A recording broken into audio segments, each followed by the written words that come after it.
মোৰ দিনত ৰাস্তা ঘাট বেয়া আছিল কি আছিল এইটো ৰাইজে ক'ব ৰাইজে জানে যদি উন্নতি কৰিছে মুজিবুৰ ৰহমান সাহেব তেখেতে এমএলএ তেখেতে কক বেমাৰীয়ে আহি মোক কমপ্লেইন দিছে স্যাৰ মেডিসিন নাই মেডিসিন সব কিনিব লাগে আৰ্টস কলেজ আনাৰ আগতে এই মডেল কলেজত 10 কোটি টাকা ময়ে আনিছিলো তৰুণ গগৈ স্যাৰে সিস্টেম এটা কৰি দিছিল এসডিসি অফিসত দৰখাস্ত দিলে মাটিৰ পট্টা হ'ব বৰ্তমান মুজিবুৰ ৰহমানৰ উন্নয়ন চাই আপুনি জলিপৰি মৰিছে আৰু জিতি মন্তব্য আৰম্ভ কৰিছে কি ক'ব যদি উন্নতি কৰিছে মুজিবুৰ ৰহমান সাহেব তেখেতে এমএলএ তেখেতে কক যে মই এইটো কৰিছো এইখিনি উন্নয়ন কৰিছো আজি ৰাতিপুৱাত মই খাৰপিটে হস্পিটেলত গৈছিলো হস্পিটেলৰ অৱস্থা নাই পিছফালৰ ওয়াল ভাঙা এতিয়া মডেল হস্পিটেল তাৰ দুইফালে ওয়াল ভাঙা ডক্টৰ নাই খাৰপিটিয়াত বেমাৰীয়ে আহি মোক কমপ্লেইন দিছে স্যাৰ মেডিসিন নাই মেডিসিন সব কিনিব লাগে গতিকে মুজিবুৰ সাহেবে ক'লে যে তেওঁ উন্নয়ন কৰিছে কি উন্নয়ন কৰিছে তেতিয়াহ'লে প্ৰতিক্ৰিয়া দিব পৰা যায় মাইনুদ্দিন কোন হেতু তাৰ কথাত প্ৰতিক্ৰিয়া দিব হি কোন এটা জিলা সাধাৰণ সম্পাদক হ'ব পাৰে তেওঁলোকৰ কোৰ জিলাৰ সাধাৰণ সম্পাদক কিবা কিটো আৰু প্ৰতিনিধি নহয় তেখেতে আৰ্টছ কলেজ আনিছে তেওঁৰ দিনত হোৱা হেতু হৈছে ক'ব পাৰে তেওঁ কিন্তু তাৰ আগতে আৰ্টছ কলেজ আনাৰ আগতে এই মডেল কলেজত 10 কোটি টাকা ময়ে আনিছিলো আনি আৰ্টছ কলেজ কৰাৰ কাৰণে এক্সট্ৰা বিল্ডিং কৰিছো হোস্টেল কৰিছো ৰাস্তা কৰিছো হেতু মোৰ দিনত ময়ে কৰা কাৰণ আৰ্টছ কলেজ হ'বৰ কাৰণে যিখিনি বিল্ডিং সিল্ডিং লাগে কৰিম বুলিয়ে তেতিয়াই মই 10 কোটি টাকা আনি তাতে লগাইছিলো এতিয়া তেওঁ ইমান শিক্ষাপ্ৰিয় মোৰ দিনত তাৰমানে 4টা হায়াৰ সেকেন্ডাৰী বিল্ডিং সিল্ডিং হৈ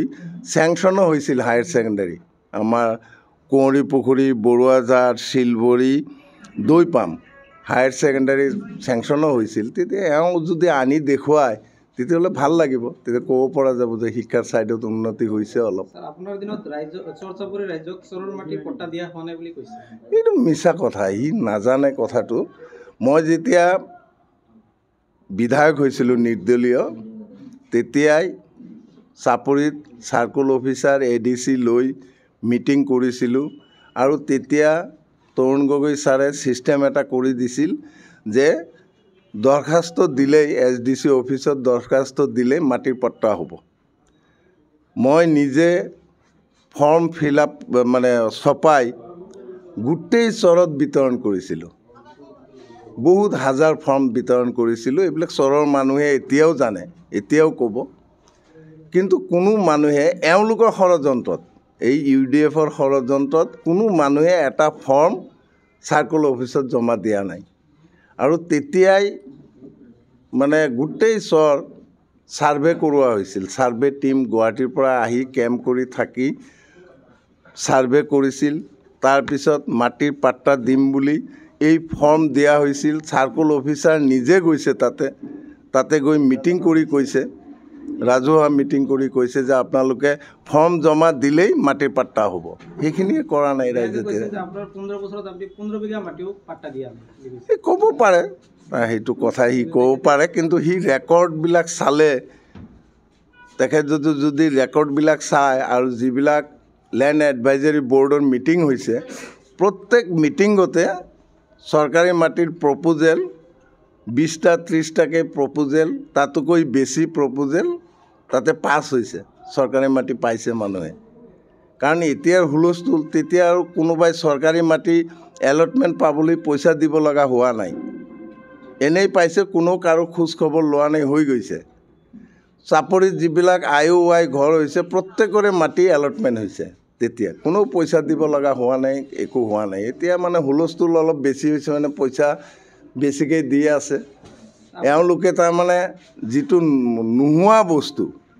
VGR PGR এইবিলাক কোনো পদ্ধতি এলটমেণ্ট নহয় এইটো সুপ্ৰিম কোৰ্টৰ এটা অৰ্ডাৰ আছে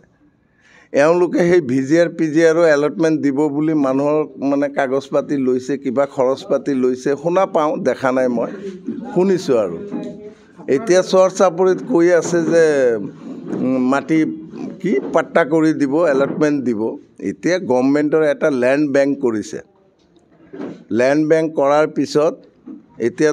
বিশেষকৈ আমাৰ দলগাঁও চাৰ্কুলত গভৰ্ণমেণ্টৰ পৰাই ইনষ্ট্ৰাকশ্যন আছে, চৰকাৰী মাটি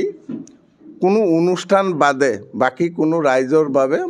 মানে প্ৰপ'জেল পঠাব নোৱাৰে চাৰ্কুল অফিচাৰে। কিন্তু এওঁলোকেতো আৰু মিটিং কৰিছে, গাইছে, কৈছে, কিবা কৰি আছে। আপোনাৰ দিনত ৰাস্তা ঘাট বেয়া আছিল বুলি কয়, সেইটো ৰাইজে ক'ব, এতিয়া মই ক'ব নালাগে।